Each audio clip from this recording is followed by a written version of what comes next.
Teror hantu preman yang disembelih anak buahnya sendiri.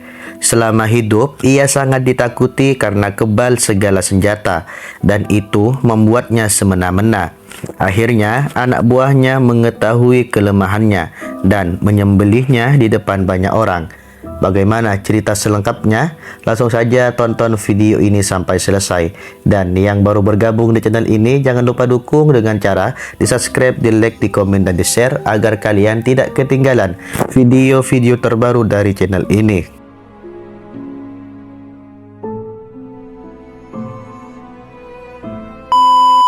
Cerita ini aku dapatkan dari ayahku saat kami masih tinggal di kampung lama.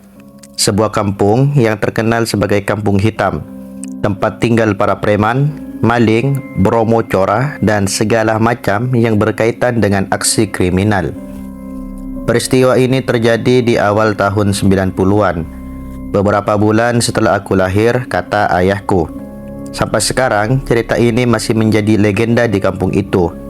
Terutama orang-orang tua yang masih tinggal di sana pasti masih ingat dengan detail tentang kejadian ini. Jadi pada tahun itu, kampung ini adalah kampung yang sangat ditakuti oleh hampir semua masyarakat di kota kelahiranku. Segala aksi kriminal ada di kampung ini. Sebuah tempat yang selalu menjadi target operasi polisi setiap kali ada kasus kriminal yang terjadi. Ayahku pun masih ingat betul. Setiap kali ada hajatan, hampir semua warga berkumpul untuk mabuk-mabukan. Namun, yang bikin geleng-geleng kepala adalah kiu, yaitu minuman keras khas kota kami yang dihidangkan bukan disajikan di dalam botol, namun langsung dari drum minyak yang biasa digunakan untuk suplai minyak tanah. Jadi, bisa dibayangkan betapa menyengatnya bau alkohol yang tercium di seluruh sudut kampung itu. Bahkan baunya sering kali tercium sampai kampung lain saking banyaknya ciu yang disajikan dan saking banyaknya warga yang meminumnya. Kembali ke cerita awal. Di kampung yang dihuni para preman kawakan ini, ada satu orang yang sangat ditakuti baik sesama preman, warga kampung, bahkan masyarakat di kampung sekitar. Sebut saja orang ini sebagai bule, yaitu nama samaran. Dia sangat ditakuti karena orang-orang percaya dia adalah sosok yang kebal segala senjata dan memang sangat mahir berkelahi.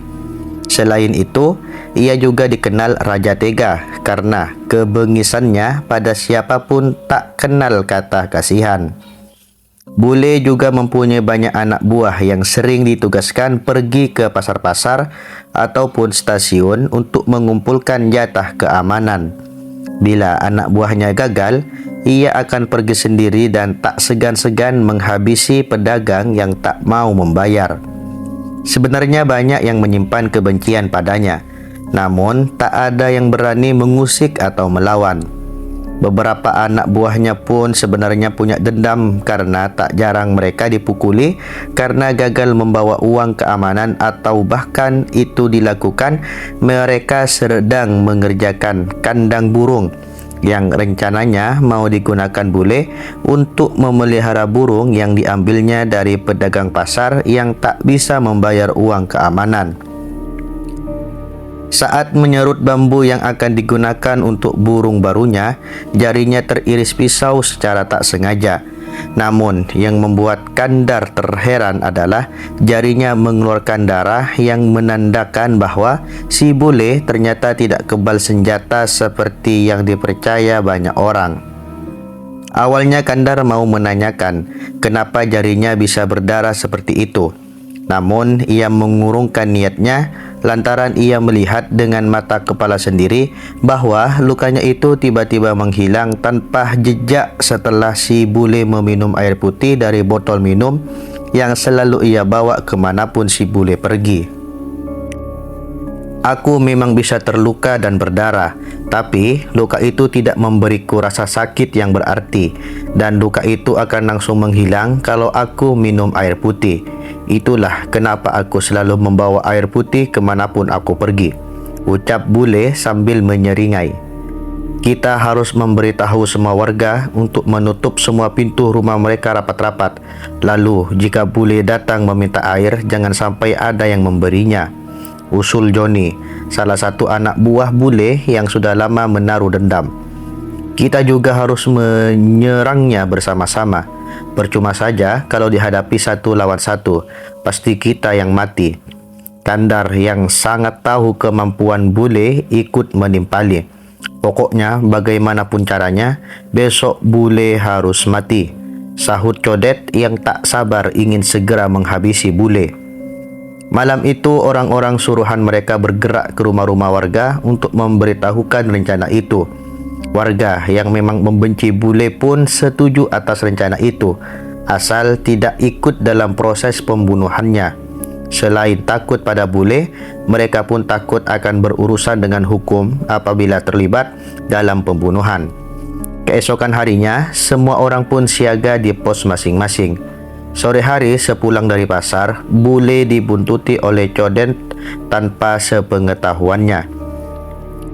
Keesokan harinya, semua orang pun siaga di pos masing-masing. Sore hari sepulang dari pasar, bule dibuntuti oleh Codet tanpa sepengetahuannya. Setibanya di dalam gang dekat rumah bule, ia pun dibacok dari belakang tepat di kepalanya. Menerima bacokan yang kuat itu, kepala bule pun berdarah banyak sekali. Ia pun langsung lari sambil bergegas mengeluarkan botol minum dari tasnya dan langsung menenggaknya sampai habis. Ajaib, luka di kepalanya langsung menutup dan hilang tanpa bekas. Setelah luka di kepalanya putih, ia pun langsung menghampiri Codet dengan penuh amarah dan berniat menghadapinya dengan tangan kosong. Namun, 3 orang yang dari awal merencanakan pembunuhan itu pun langsung mengepung bule dan menyerangnya dengan senjata tajam. Bule yang dikeroyok 4 orang dan semuanya menggunakan senjata tajam pun kewalahan dan memilih lari ke arah sungai. Namun, sebelum sampai sungai, ia sudah dicegat oleh Kandar dan Johnny yang memang ditugaskan menunggu di dekat sungai. Bule yang mengetahui keberadaan Kandar dan Johnny sambil membawa senjata tajam pun langsung membelokkan arah ke pemukiman warga. Dengan tubuhnya yang penuh luka, ia terseok-seok menghampiri rumah warga dan menggedor pintu mereka satu persatu. "Minta air, minta air!" teriak bule sambil mengerang merasakan sekujur tubuhnya terluka dan berdarah. Kandar dan kawan-kawannya pun dengan santai mengejar bule karena mereka sudah tahu tidak akan ada warga yang memberinya air. "Percuma saja, tidak akan ada yang memberimu air. Hari ini kamu akan mati," teriak Codet sambil terus menghampiri bule. "Bangsat kalian, aku tidak akan melepaskan kalian. Aku tidak akan melepaskan warga kampung ini," balas bule yang semakin lama semakin lemah karena banyaknya darah yang keluar dari tubuhnya. Codet yang mendengar teriakan bule itu pun segera menghampirinya dan membacoknya lagi sampai terjatuh. Setelah terjatuh, Codet memegang kepalanya dan menggorok lehernya sampai tenggorokannya putus. Namun anehnya, bule masih bisa merangkak ke arah parit dan berusaha meminum air dari selokan yang ia temukan. Ia pun segera mengambil air dari selokan dan meminumnya. Tapi karena urat lehernya sudah putus, semua air yang ia minum pun langsung keluar lagi bersama darah yang keluar dari tenggorokannya. Melihat itu, Codet kembali menghampiri bule dan menebaskan pedangnya ke leher bule berulang-ulang sampai kepalanya benar-benar terpisah dari tubuhnya. Darah pun menggenang di sepanjang jalan. Sore itu, bule meregang nyawa setelah meneriakkan kutukan terakhirnya pada kelompok Kandar dan juga seluruh warga kampung yang tidak memberinya air saat ia sekarat. Karena peristiwa itu, polisi pun datang menyelidiki kasus pembunuhan bule dan menahan beberapa orang yang terlibat atas matinya sosok preman yang paling ditakuti itu. Polisi menangkap Kandar, Codet, dan 4 orang lainnya yang bersama-sama menggeroyok bule sampai tewas. Warga pun mengurus jenazah bule dan menguburkannya di pemakaman warga. Namun, setelah selesai pemakaman, warga tidak menggelar pengajian atau ritual keagamaan lain karena selama hidup bule tidak pernah menunjukkan kalau ia memeluk agama tertentu. Jadi warga juga tak tahu tentang agama yang dianut bule. Selama 3 hari setelah kematian bule, tidak ada kejadian apapun yang mengganggu sehingga warga pun beraktivitas seperti biasa. Namun, mulai hari keempat, mulai tercium bau anjir darah yang tercium sejak selepas maghrib. Beberapa warga pun mengaku melihat atau ditemui oleh sosok bule.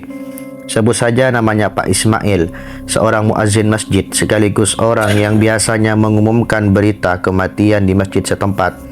Waktu ia pulang dari solat berjemaah di masjid, ia mencium bau anjir darah yang sangat pekat dari arah tanggul tempat bule biasa nongkrong dengan preman yang lain.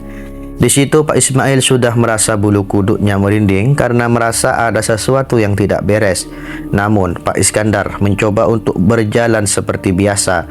Sampai akhirnya tibalah ia di gardu tempat biasa para preman itu nongkrong dan mabuk-mabukan. Sepanjang perjalanan itu, Pak Ismail tidak melihat sesuatu yang aneh. Sampai akhirnya ia melewati beberapa pemuda setempat yang sedang nongkrong di gardu itu.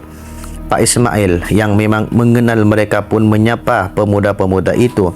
Namun, pemuda-pemuda itu justru berteriak dan lari ketakutan ke arah yang berlawanan begitu Pak Ismail menyapanya. Pak Ismail yang kebingungan pun spontan melihat ke belakang dan betapa terkejutnya ia lantaran melihat bule yang tanpa kepala berada tepat di belakangnya. Lehernya terus-menerus mengeluarkan darah dan ratusan belatung mulai merayap keluar dari lehernya yang berlubang itu. Pak Ismail yang ketakutan pun langsung menjerit dan berbalik mencoba berlari sekencang-kencangnya. Namun ternyata kepala bule yang terpisah dari badannya itu sudah menunggu di arah yang sebaliknya. Kepala bule itu melayang-layang sambil berkata, "Minta air, minta air, minta air." Pak Ismail yang terhadang dari depan dan belakang pun hanya bisa merasa tubuhnya lemas dan akhirnya ia pun pingsan. Ia ditemukan warga tergeletak di jalanan beberapa jam kemudian. Kisah serupa juga dialami Bu Fatimah, seorang pedagang kelontong yang memang terbiasa buka jam 10 malam. Setiap hari ia menunggu warung sambil menonton TV yang ia letakkan di dalam warungnya. Sekitar jam 9 malam, Bu Fatimah mendengar ketukan lirih di warungnya, pertanda ada orang yang akan membeli dagangannya. Ia pun beranjak untuk melayani calon pembelinya itu. Setelah beranjak, Bu Fatimah melihat seorang pria mengenakan jaket hitam sedang berdiri membelakanginya. "Beli apa, Mas?" tanya Bu Fatimah. "Air, Bu," jawab pria itu singkat. "Air apa, Mas?" tanya Bu Fatimah lagi. Pria itu tak segera menjawab pertanyaan Bu Fatimah dan hanya diam selama beberapa detik. Sampai kemudian, tiba-tiba kepalanya menoleh 180 derajat dan ternyata pria itu adalah bule. Bu Fatimah melihat dengan jelas mata bule yang melotot penuh amarah dan dari lehernya mulai mengalir darah. Ia mulai membuka mulutnya dan berkata, "Air, Bu, aku mau air." Bu Fatimah langsung menjerit dan melangkah mundur sampai punggungnya menempel ke tembok. Kepala bule yang berputar 180 derajat dari tubuhnya itu kemudian terlepas dan melayang maju ke arah Bu Fatimah sambil terus berkata, "Aku minta air. Mana airnya? Berikan aku air." Bu Fatimah semakin menjerit dan menangis sejadi-jadinya. Kemudian lari ke dalam rumah dan meninggalkan warungnya begitu saja. Ada juga cerita yang disampaikan Badri, salah satu anak buah bule yang tidak ambil bagian dalam pembunuhan si preman karena sedang berada di kampung lain pada saat kejadian. Ia yang tak percaya arwah bule gentayangan pun sengaja menantang dan mencari keberadaan sosok hantu tanpa kepala itu. Badri menunggu kemunculan hantu bule di gardu sambil mabuk-mabukan. Namun, sosok yang ditunggunya tak muncul juga sampai tengah malam. Minuman yang dibawanya sampai habis tak tersisa. Akhirnya ia memilih pulang karena merasa yakin bahwa apa yang diceritakan warga hanya kebohongan belaka. Ia berjalan dengan agak sempoyongan karena efek minuman keras yang mulai berpengaruh ke tubuhnya. Ia berjalan menyusuri tanggul dan merasakan langkahnya tiba-tiba terasa semakin berat. Sampai kemudian kaki dan seluruh tubuhnya tidak bisa digerakkan sama sekali. Badri seperti berubah jadi patung dalam keadaan berdiri tegak. Kemudian ia mulai mencium bau anyir darah yang sangat pekat. Juga rintihan orang seperti sedang disembelih. Dari kejauhan juga mulai nampak sosok pria berjaket hitam yang sangat ia kenal. Sosok itu berjalan pelan menghampirinya. Semakin sosok itu mendekat, suara orang disembelih itu semakin kencang dan bau darah juga semakin tercium sampai Badri merasa mual dan keringat mulai bercucuran di seluruh tubuhnya. Ia sama sekali tak bisa bergerak maupun mengeluarkan suara. Hingga akhirnya sosok itu berada tepat di depan Badri dan perlahan kepalanya mulai berputar 360 derajat. Semakin lama putarannya semakin cepat dan darah bermuncratan kemana-mana. Setelah itu kepalanya terlepas dari tubuhnya dan melayang-layang mengitari Badri sepanjang malam. Badri benar-benar dipaksa untuk melihat itu semua karena bahkan memejamkan matanya pun ia tak mampu. Sosok bule itu tidak mengatakan apa-apa. Kepalanya hanya melayang-layang mengitari Badri dan tubuhnya berdiri diam di depannya dengan darah yang terus bermuncratan dari leher dan ratusan belatung yang bermunculan dan merayap-rayap di seluruh tubuhnya. Kejadian itu berlangsung sepanjang malam dan baru berakhir saat azan subuh berkumandang. Setelah mengalami itu, Badri pun sakit selama seminggu lebih.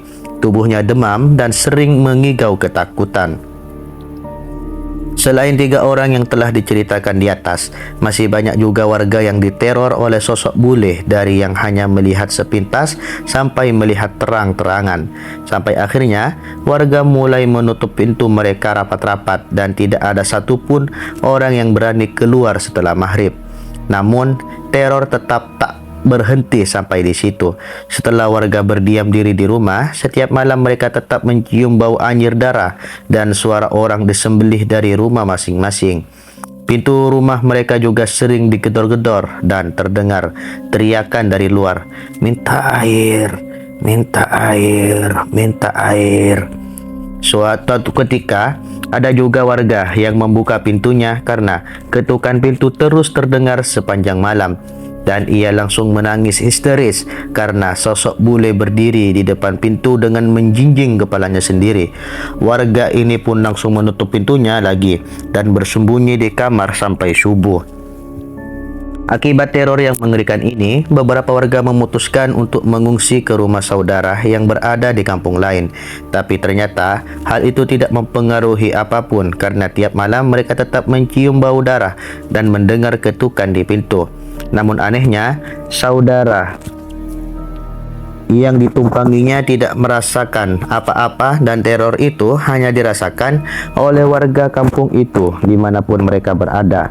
Sampai akhirnya salah satu warga mulai bercerita bahwa ia berinisiatif untuk pergi ke kuburan bule dan menuangkan air minum di kuburannya sambil berkata, "Aku datang untuk memberimu air, jadi jangan ganggu aku ya." Ia juga meninggalkan sekendi air di depan nisan kuburan itu. Ternyata cara ini terbilang efektif karena ia tak lagi diganggu setelah melakukan hal itu. Lalu seluruh warga kampung melakukan hal yang sama dan teror itu perlahan menghilang dari kampung itu. Sosok bule hanya mendatangi orang yang lupa untuk menyiramkan air minum di kuburannya sehingga warga selalu menyempatkan untuk datang ke kuburan bule setiap sore.